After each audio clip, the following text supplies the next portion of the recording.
নমস্কার। আজকে আমাদের আলোচনার বিষয় যে আয়ুর্বেদিক মেডিসিন, তার নাম হচ্ছে পঞ্চামৃত পরপটি। পঞ্চামৃত পরপটি তার কি কাজ, কি তার ইনগ্রেডিয়েন্ট এবং তার ডোজ এবং অনুপান নিয়ে আমরা এই ভিডিওতে আলোচনা করব।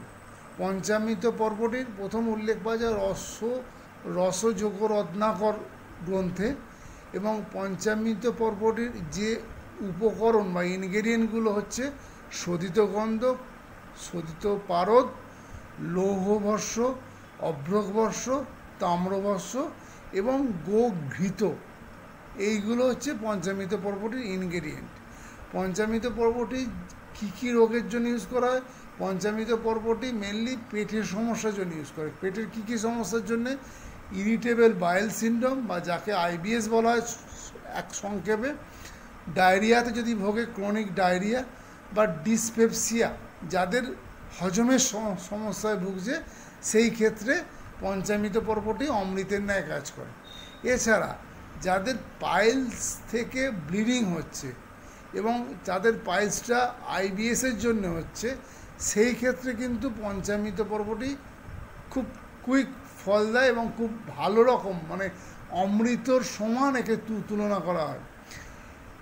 পঞ্চামৃত পরপটি যে ডোজ নেওয়া হয় সাধারণত 150 mg থেকে 300 mg অবধি নেওয়া হয়, কিন্তু যদি আইবিএস বা পেটের সমস্যার পরিমাণ বেশি থাকে তো 750 mg অবধি এর ডোজটা এক্সটেন্ড করা যেতে পারে।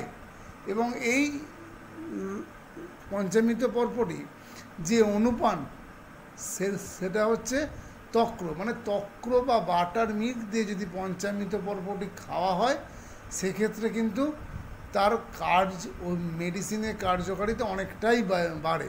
তবে একটা জিনিস মাথায় রাখতে হবে, তক্র বা বাটার মিল্ক যেন পেশেন্টের পক্ষে সহ্য হয়, মানে বাটার মিল্ক খেলে তার জন্য কোনো প্রবলেম না হয়, গ্যাস অম্বলে যেন প্রবলেমগুলো না হয়, তবেই সেক্ষেত্রে বাটার মিল্ককে দিলে ভালো কাজ হবে। আজকের ভিডিওটা এই অবধি।